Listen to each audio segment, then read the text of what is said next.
Marcus Chen stood at the edge of the fighting pit, looking down at the dirt-covered arena below. The air smelled of sweat, blood, and the strange chemical scents that came from dozens of different alien species all packed into one place. The underground fighting arena of Nexus Prime was not where he wanted to be, but his broken ship needed repairs, and repairs cost money. "Next fight," shouted the arena master, a four-armed creature with green skin and too many teeth. "Marcus Chen, human, against Krelthak the Bone Crusher." The crowd erupted in laughter. Humans were new to the galaxy, and most aliens saw them as weak. They were small compared to most species, had no natural armor, no claws, no special abilities, just soft skin and basic tools. The betting odds were heavily against Marcus.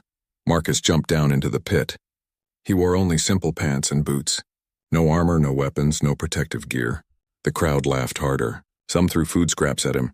Human, called out a Zelothi traitor. "Where are your weapons? Your armor? Are you trying to die?" Marcus ignored them.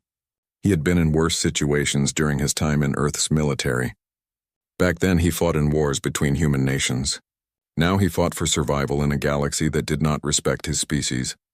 On the other side of the pit, a massive gate opened. Out walked Krelthak, and the crowd fell silent. The Krell were known throughout the galaxy as natural killing machines. They stood 3 meters tall, had thick gray skin like armor and claws that could cut through metal. Their faces looked like nightmares, with rows of sharp teeth and black eyes that showed no mercy. Krelthak was bigger than most of his kind. Scars covered his body, proof of countless fights. He carried a massive club with metal spikes. The weapon was taller than Marcus and looked like it could crush a small vehicle. High above the arena, in the VIP viewing section, Zarathek leaned forward in her seat. She was Vorthak, a species that valued strength above all else. The Vorthak were the galaxy's greatest warriors. Their natural armor plating, enhanced strength, and warrior culture made them feared across star systems. Zarathek had never lost a fight. She had come to the arena to watch strong fighters, but the human confused her. Why would such a weak creature enter the pit with no protection? Was this some kind of joke? "The human will die in seconds," said Captain Veltar, sitting beside her. He commanded the Vorthak ship that brought them to Nexus Prime. "Krelthak has killed 47 opponents in this arena." Zarathek said nothing. She watched as the two fighters faced each other in the center of the pit. Krelthak roared, a sound that made the arena walls shake. He raised his massive club above his head. The crowd cheered, expecting to see the human crushed like an insect. But Marcus did not run. He did not freeze in fear. Instead, he studied his opponent. He watched how Krelthak moved, how he held his weapon, where his armor was thickest and where it might be weaker. The Krell warrior charged forward, swinging his club down with enough force to break stone. Marcus rolled to the side at the last second. The club hit the ground where he had been standing, creating a small crater. The crowd gasped. The human was fast. Krelthak spun around, swinging his club sideways. Marcus ducked under the attack and moved closer to his opponent. This surprised everyone. Most fighters tried to stay away from Krell warriors. Getting close to those claws meant death, but Marcus understood something others did not. The massive club was powerful, but it was also slow and heavy. Up close, Krelthak could not use it effectively. The human moved inside the weapon's reach. Krelthak dropped his club and slashed with his claws. Marcus grabbed the alien's wrist and used the creature's own momentum against him. He twisted and threw the much larger opponent over his shoulder. Krelthak crashed to the ground, surprised. No one had ever thrown him before. He rolled away and got back to his feet, now angry instead of confident.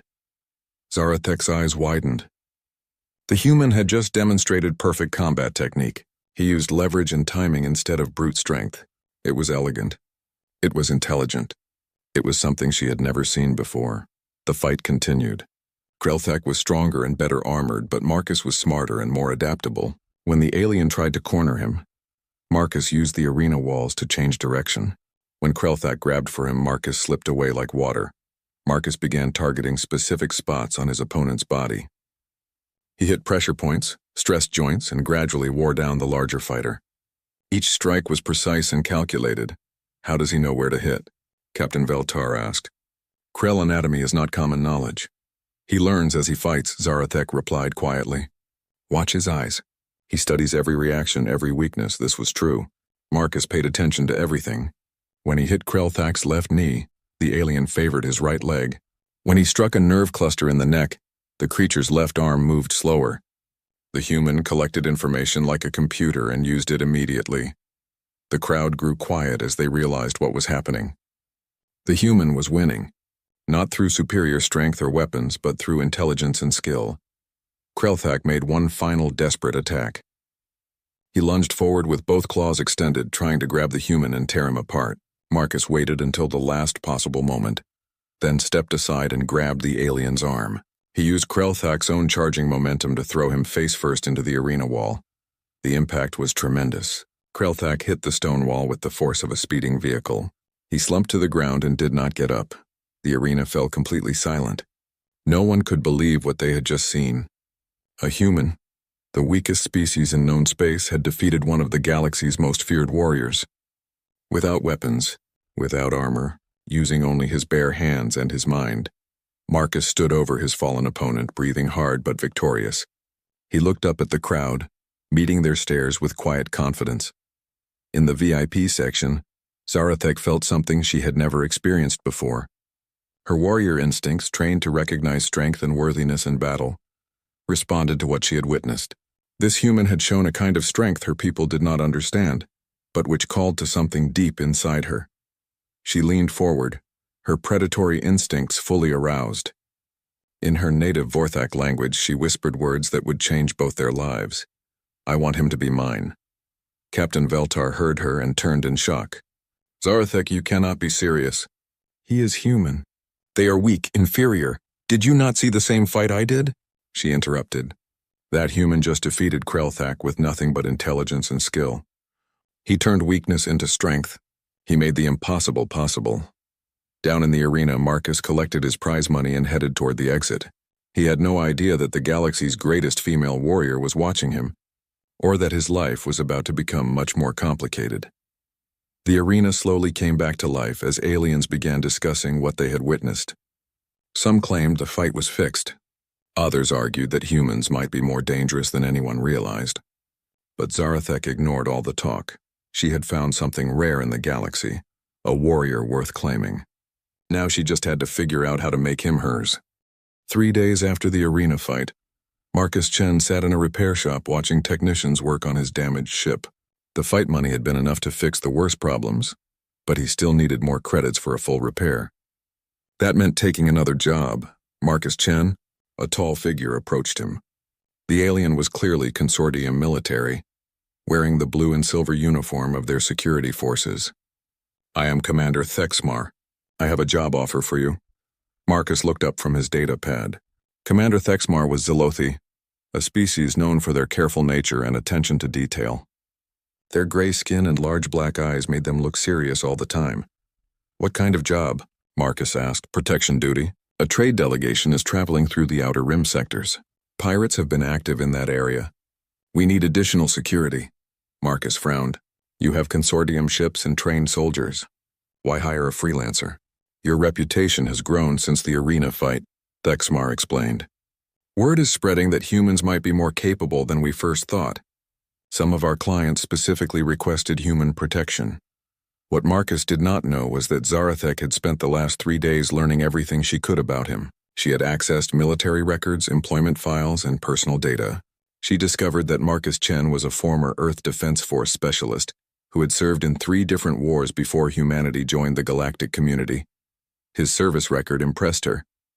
Marcus had led rescue missions in hostile territory, survived behind enemy lines for weeks, and earned medals for saving civilian lives. But what interested her most was his psychological profile. Marcus was listed as someone who finds unconventional solutions to impossible problems and builds trust across cultural barriers. Zarathek had used her influence with the consortium military to ensure she was assigned as the trade delegation's primary escort.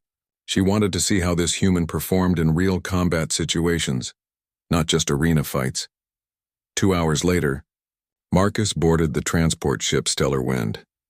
The ship was large enough to carry the trade delegation, their cargo, and a full security team. As he walked through the corridors, he noticed the other security personnel were all experienced professionals from various species. "Human," called a voice behind him. Marcus turned to see a towering figure in Vorthak armor approaching. He recognized her immediately from news broadcasts. Zarathek was famous throughout the galaxy as one of the greatest living warriors. Zarathek, Marcus said with a respectful nod. I did not expect to work with someone of your reputation. Nor I with yours, she replied. Your fight against Krelthak was interesting. Marcus studied her carefully. Zarathek stood over 2 meters tall with the natural armor plating that made Vorthak so dangerous in combat. But her eyes showed intelligence along with predatory instincts. This was not just a killing machine, but a thinking warrior. You were there? He asked. I was. Tell me, human, how did you know where to strike your opponent? Krell physiology is not commonly taught. Marcus shrugged. I watched and learned. Every species has weaknesses, you just have to find them. This answer fascinated Zarathek. Most warriors relied on training and experience. This human adapted in real time, learning his enemy's weaknesses during the fight itself. The delegation's journey began smoothly. The convoy consisted of 5 ships. The main transport, 2 cargo vessels, and 2 escort fighters. They would spend 6 days traveling through space known to be dangerous. During the first day, Marcus demonstrated the qualities that had made him successful as a soldier. He did not just guard the delegation members. He talked to them, learned about their concerns, and made them feel safe. He organized the security teams into efficient patrols and created communication schedules that kept everyone informed. Zarathek watched all of this with growing interest. Vorthak warriors were trained to dominate through strength and intimidation. Marcus led through competence and respect. People followed him because they trusted him, not because they feared him. On the second day, they encountered their first problem. The convoy's sensors detected 3 ships following them at long range. Pirates often use this tactic, tracking targets before attacking. We should increase speed and try to outrun them, suggested the convoy commander. No, Marcus said during the strategy meeting. If we run, they will know we are afraid. That makes us look like easy targets. If we maintain course and speed, they might decide we are too confident to be worth the risk. Zarathek agreed with this logic. The human is correct. Pirates prefer weak prey, show strength, and they often seek easier targets. The decision proved wise. The following ships fell back and disappeared after a few hours. On the 4th day, the convoy was not so lucky. A full pirate fleet emerged from hyperspace directly in their path. 8 attack ships and a command vessel blocked their route. There was no way to avoid a fight. Attention convoy, came a message from the pirate leader. Surrender your cargo and we will let you live. Resist and die. Marcus was in the communication center when the message arrived. He immediately took charge of the situation. All security teams to battle stations, he announced over the ship's communication system. Escort fighters maintain formation but do not engage until I give the order. Cargo ships move to the center of our formation. You cannot hope to defeat 9 pirate ships with 2 escorts, said the convoy commander. We are not trying to defeat them, Marcus replied. We are trying to survive them. Zarathek watched from the command deck as Marcus coordinated the defense. He did not panic or make desperate orders. Instead, he turned their small convoy into a unified fighting force. Cargo Ship 2, angle your shields to protect Cargo Ship 1. Transport Ship, use your bulk to shield the smaller vessels. All ships, link your defensive systems and share shield power. The pirates attacked expecting an easy victory. Instead, they found their targets had become a single coordinated unit. When they fired at one ship, the others provided covering fire. When they tried to separate the convoy, the ships moved together like a dance. Marcus directed the battle like a conductor leading an orchestra. He coordinated every ship's movements, weapon firing patterns, and defense strategies. What should have been a massacre became a fierce battle. The human fights like a Vorthak war leader, Captain Veltar observed, watching from his own ship nearby. No, Zarathek corrected. He fights better. Vorthak leaders command through dominance. This human commands through trust. His people follow him because they believe in him. The battle turned when Marcus made a bold decision. While the escorts kept the pirates busy, he took a small security team aboard a cargo ship and flew it directly at the pirate command vessel. What is he doing? Someone asked over the communication channel. Zarathek smiled. Something unexpected. Marcus rammed the cargo ship into the pirate command vessel, but not to destroy it. At the last moment, he used the ship's emergency systems to lock onto the pirate ship. Then he and his team boarded the enemy vessel through the docking connection. The pirates never expected anyone to attack their command ship. Marcus led his team through the corridors, fighting with improvised weapons and tactical brilliance. They captured the pirate leader and forced the remaining ships to retreat. When the battle ended, the entire convoy was intact. No one had died and the cargo was safe. It should have been impossible. In the aftermath, as damaged ships were repaired and reports were filed, Zarathek approached Marcus in the ship's recreation area. "That was well fought, human," she said. "Thank you. Your escort ships made the difference. Without their firepower, my plan would not have worked." "You give others credit for your victory?" Marcus looked surprised. "It was not my victory. It was our victory. Everyone contributed." This answer confirmed what Zarathek had begun to suspect. This human possessed a rare quality. He made others stronger. He did not just win battles. He inspired others to become better than they thought possible. In Vorthak culture, when a warrior found another worthy of their respect and desire, they issued a formal challenge. The winner would claim the other as their mate and partner. Zarathek had made her decision. This human would be hers one way or another. When the convoy returned to Nexus Prime, Marcus expected to collect his payment and find another job. Instead, he found himself at the center of a diplomatic crisis that would change his life forever. Zarathek had followed Vorthak tradition. She formally challenged Marcus to single combat, with the winner claiming the other as their partner. The problem was that Marcus had no idea what this meant. "You want to fight me?" Marcus asked when Zarathek made her challenge public. They stood in the station's central meeting hall, surrounded by representatives from dozens of species. "Why? It is our way," Zarathek replied. "You have proven worthy. Now we must determine who is stronger." Marcus looked around at the crowd of aliens watching them. Some seemed excited, others appeared worried. He noticed that the human diplomatic representative looked very nervous. "Okay," Marcus said finally. "I accept." The crowd erupted in discussion. A Vorthak warrior challenging a human was unprecedented. If Marcus won, it could change how the galaxy viewed humanity. If he lost badly, it might confirm that humans were weak. Ambassador Sarah Kim, Earth's representative on Nexus Prime, approached Marcus after the crowd dispersed. "Do you understand what you just agreed to?" she asked.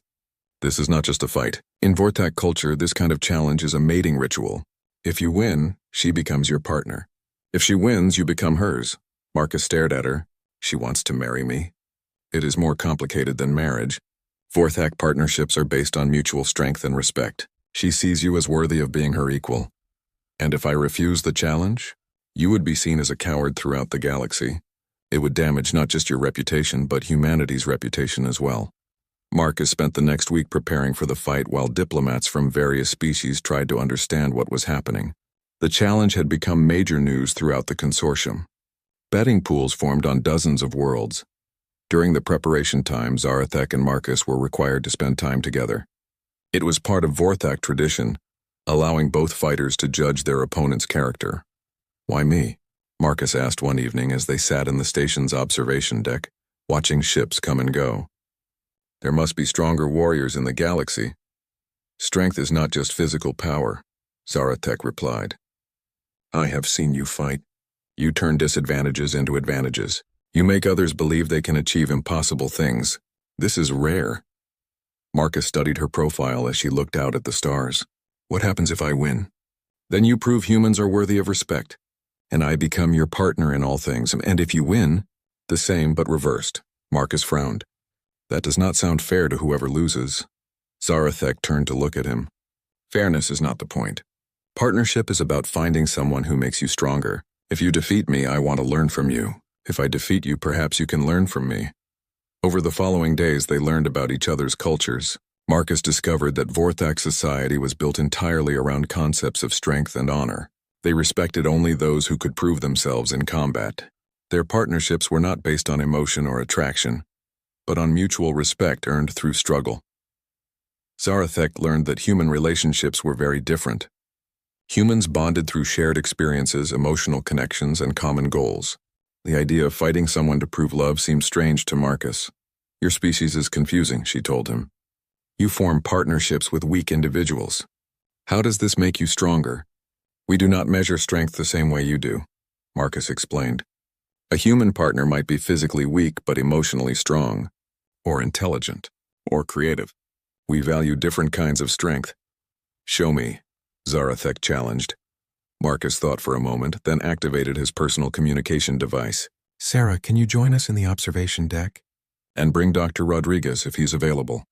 20 minutes later, Ambassador Kim arrived with Dr. Carlos Rodriguez, a human scientist working on the station.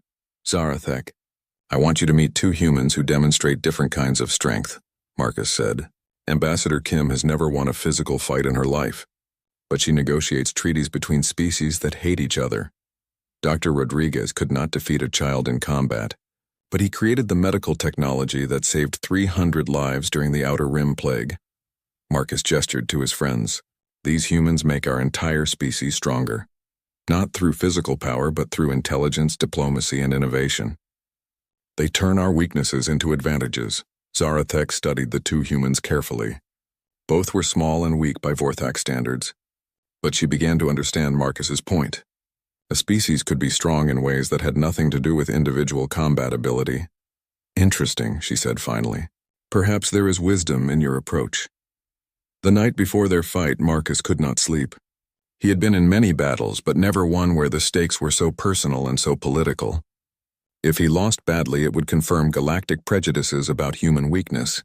If he won, he would gain a partner he barely understood. He found Zarathek in the station's training facility, practicing combat forms in the dark. Cannot sleep either, he asked. I am considering what will happen tomorrow, she replied, not stopping her practice routine. My people will be watching. Your people will be watching. The entire galaxy will judge us both. Are you worried? Zarathek paused in her routine. I am worried that I may hurt you badly. You are skilled, but I am much stronger. Vorthak bones are like metal, our skin like armor. You are soft. Marcus appreciated her concern. I am tougher than I look, and I did not accept this challenge planning to lose. How will you defeat me? I have studied your fighting style. You use leverage and timing against larger opponents, but I am trained to counter such tactics, Marcus smiled. Then I will have to find a new approach. The fight took place in Nexus Prime's main arena, the same place where Marcus had defeated Krelthak. But this time the arena was packed with spectators from across the galaxy. News crews from dozens of worlds broadcast the event. Representatives from major governments attended in person. Marcus entered the arena wearing simple combat clothing and carrying no weapons. The crowd cheered, but he could hear uncertainty in their voices. Many still saw humans as weak. Zarathek entered from the opposite side wearing traditional Vorthak combat armor and carrying weapons that could cut through steel. The armor covered her from head to toe with only small gaps at the joints. Her weapons included a curved blade and an energy shield. The two fighters met in the center of the arena. Are you ready, human? Zarathek asked. As ready as I can be, Marcus replied. Then let us begin. The fight started unlike any Marcus had experienced before. Zarathek was not just stronger and better armored than previous opponents. She was also highly trained and intelligent. She had studied his fighting style and prepared counters for his usual tactics. When Marcus tried to get close and use leverage against her, she used her energy shield to keep him at distance. When he attempted to target weak points in her armor, she moved to protect those areas.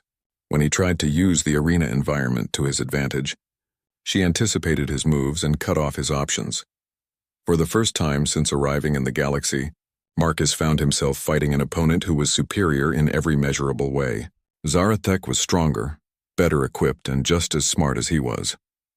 But Marcus had learned something important during his time in space.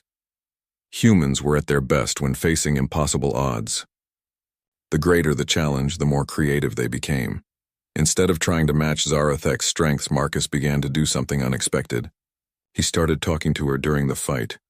Your armor is impressive, he said while dodging a sword strike. But it must be heavy.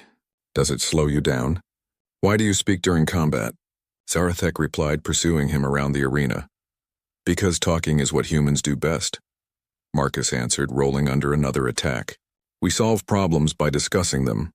This confused Zarathek. In Vorthak culture, combat was serious and silent.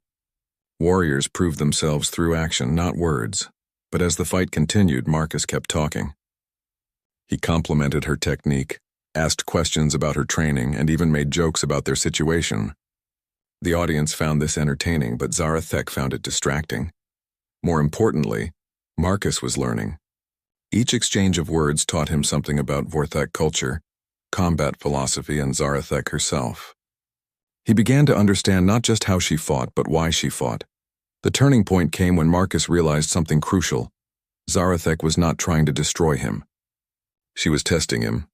This was not a battle to the death, but a test of worthiness. Understanding this changed everything.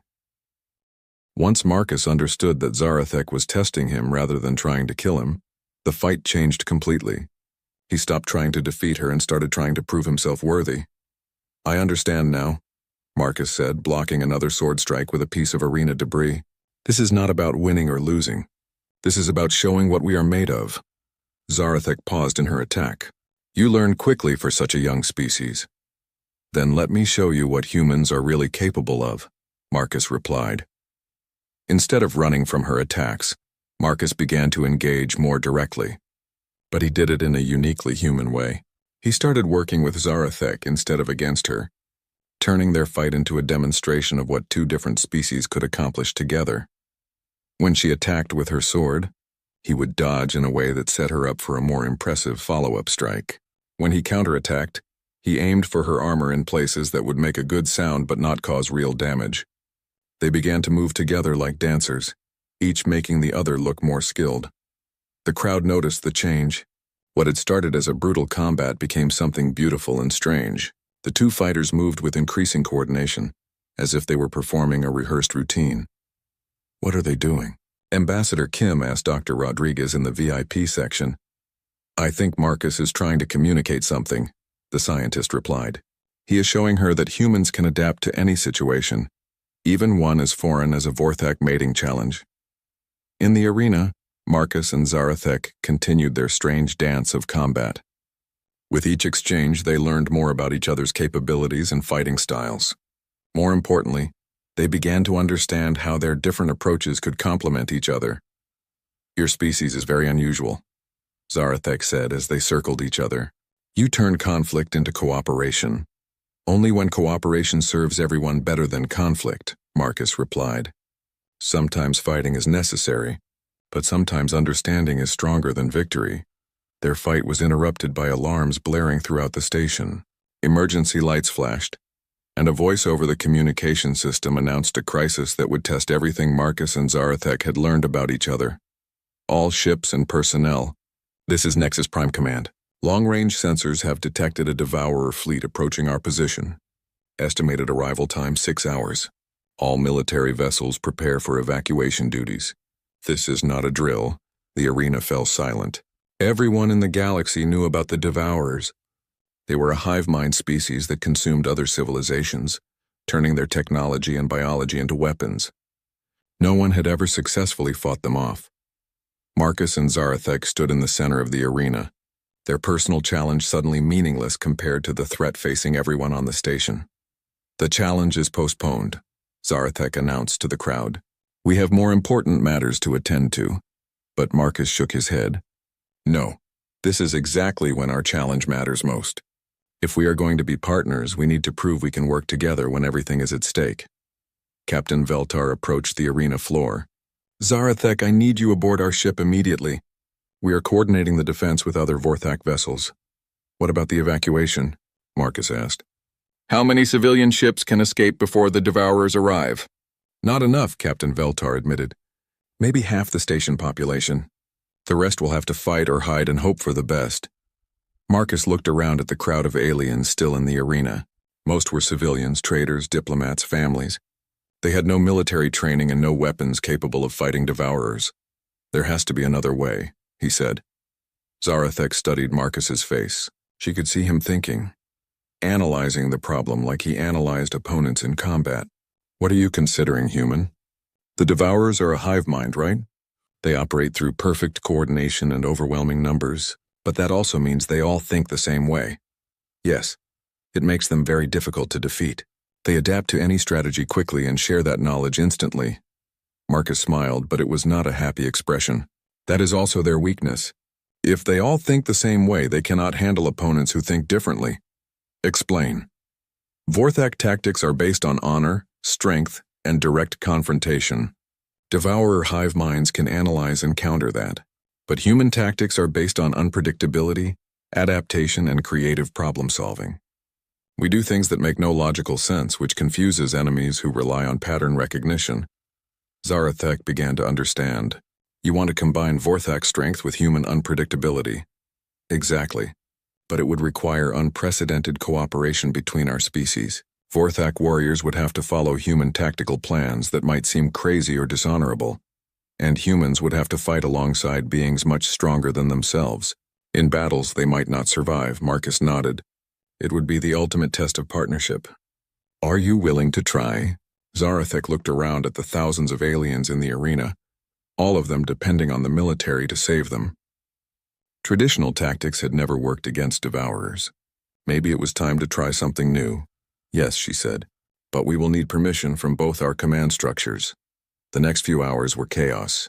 Marcus and Zarathek worked together to convince military leaders from multiple species to try their experimental approach. Many Vorthak commanders were insulted by the suggestion that they should follow human tactical advice. Many human officers worried that their soldiers would be killed trying to keep up with Vorthak warriors. But Captain Veltar supported the plan, and Ambassador Kim used her diplomatic skills to help negotiate agreements between the different military groups. You realize this is completely insane, Dr. Rodriguez told Marcus as they prepared for battle. You are asking humans to fight alongside beings who could accidentally crush them just by moving too quickly. And I am asking Vorthak to follow tactics that go against everything their culture teaches them, Marcus replied. But if it works, we save everyone on this station. If it fails, we were all dead anyway. The first joint training session was a disaster. Human soldiers could not keep up with Vorthak movement speeds. Vorthak warriors could not understand human tactical concepts like controlled retreat and strategic deception. The two groups fought each other more than they fought together, but Marcus and Zarathek had learned to work together during their challenge fight. They used those lessons to help bridge the gap between their species. Stop thinking like separate armies, Marcus told the combined forces. Start thinking like different parts of the same body. Humans are the brain, providing tactics and coordination. Vorthak are the muscles, providing strength and protection. Neither can succeed without the other. Zarathek addressed the Vorthak warriors in their own language, explaining that following human tactics was not weakness, but a new form of strength. She convinced them that adapting to new forms of combat required more courage than repeating old patterns. Slowly, the joint units began to function. Human tactical coordinators learned to give orders that matched Vorthak fighting styles. Vorthak warriors learned to trust human intelligence and creativity. When the Devourer fleet arrived at Nexus Prime, they expected to face the same resistance they had encountered everywhere else. Individual species fighting separately, using predictable tactics based on their cultural traditions. Instead, they found something they had never seen before. Multiple species working together as a unified force, using tactics that combine the best abilities of each group. The battle for Nexus Prime began with the Devourers completely confident of victory. They had consumed hundreds of worlds and defeated every military force they had encountered, but they had never fought humans and Vorthak working together. They had never faced warriors who could adapt their strategy in the middle of battle. They had never encountered tactics that deliberately made no sense from a logical perspective. Marcus coordinated the overall strategy, while Zarathek led the direct combat operations. Together, they created a new form of warfare that would change the galaxy forever. The real test of their partnership was about to begin. The Devourer fleet arrived at Nexus Prime like a storm of living metal and hunger. Their ships looked wrong, as if they had been grown rather than built. Organic curves mixed with mechanical components in designs that hurt to look at. Each vessel pulsed with unnatural life. 57 ships, reported the sensor operator aboard Captain Veltar's command vessel. Size estimates range from frigate to dreadnought class. They are deploying in standard consumption formation. Marcus stood in the command center alongside Zarathek and the other military leaders. Through the viewing ports, he could see the enemy fleet spreading out to surround the station. The Devourers moved with perfect coordination, like a single organism with many parts. They are following expected patterns, Zarathek observed. Surround, isolate, consume, which is exactly what we want, Marcus replied. Traditional tactics would try to prevent encirclement. We are going to let them surround us, then turn their own formation against them. The combined human Vorthak fleet was much smaller than the Devourer force, only 23 ships ranging from small fighters to medium cruisers. But each vessel now carried mixed crews and operated under the new Joint Tactical Doctrine. All ships, this is Marcus Chen, he announced over the communication network. Remember, we are not trying to destroy the enemy fleet. We are trying to confuse and disrupt them long enough for the civilian evacuation to complete. Phase 1 begins now. The first phase of Marcus's plan seemed like madness to anyone watching. Instead of forming defensive lines or preparing for siege warfare, the Allied ships scattered in all directions. Some flew directly at the Devourer fleet. Others retreated toward the station. A few seemed to be running away entirely. To the Devourer hive mind, this looked like panic and disorganization. They adjusted their formation to pursue what appeared to be fleeing ships, confident that the defenders had broken under pressure. But every fleeing ship was actually following precise coordinates. Every panicked maneuver was carefully planned. The human tactical coordinators had spent hours calculating exactly how to make organized retreat look like chaotic rout. The Devourers are taking the bait, reported Zarathek. Their pursuit groups are extending beyond mutual support range. Perfect. Begin Phase 2. The scattered Allied ships suddenly changed course and converged on the extended Devourer pursuit groups. What had looked like retreat became coordinated strikes on isolated enemy vessels. Human tactical planning combined with Vorthak fighting power proved devastatingly effective. But the real innovation was not in the large-scale strategy. It was in how individual ships fought. Aboard the cruiser Stellar Hammer, a mixed human Vorthak crew demonstrated the new style of warfare. Human officers provided tactical coordination and technical innovation. Vorthak warriors handled direct combat and damage control. When Devourer boarding pods attached to their hull, the response was unlike anything the invaders had encountered before. Instead of meeting them with direct resistance, the crew used human-designed traps and Vorthak strength to create a deadly maze of obstacles. Boarding parties detected on Deck 7, announced the human tactical officer. Vorthak teams, implement Labyrinth Protocol, ordered the Vorthak commander. The Devourers expected to fight their way through ship corridors in standard patterns. Instead, they found passages that had been reconfigured in real time. Bulkheads moved, gravity fields shifted, and what should have been straight corridors became three-dimensional puzzles. When the confused invaders finally reached combat zones, they faced Vorthak warriors who fought using human-inspired tactics. Instead of meeting attacks head-on, the defenders used hit-and-run strikes, environmental weapons, and psychological warfare. The Devourers keep trying to adapt to our tactics, reported one Vorthak warrior over the communication network. But every time they figure out our patterns, the humans change the plan. This was the key to Marcus's strategy. The Devourer hive mind excelled at recognizing patterns and developing counters. But humans specialized in breaking their own patterns when necessary.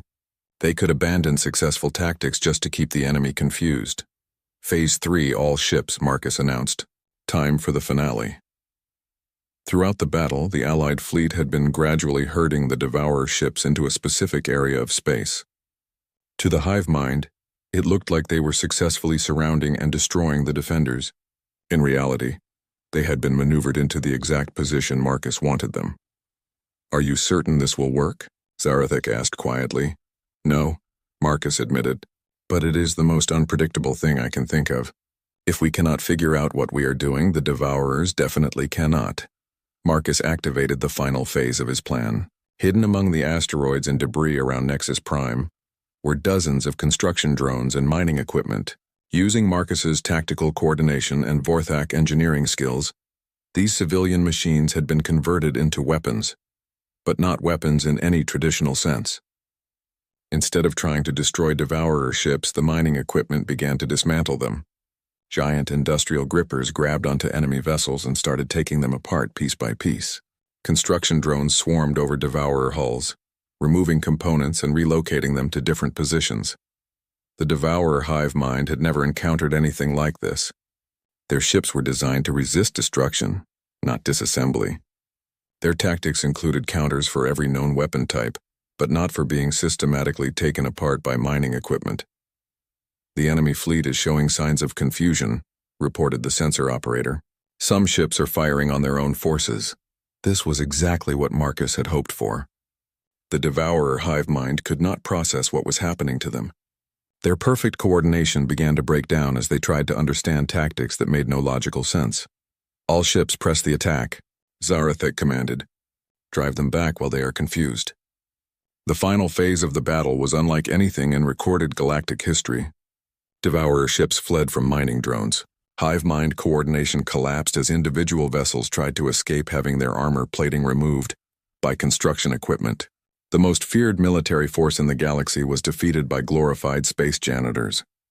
When the last Devourer ship jumped to hyperspace, Nexus Prime erupted in celebration. The impossible had happened. The unstoppable enemy had been stopped. In the command center, Marcus and Zarathek stood exhausted but victorious. "Your plan worked," she said with something that might have been amazement in her voice. "You defeated the Devourers using mining equipment and construction drones." "We defeated them," Marcus corrected.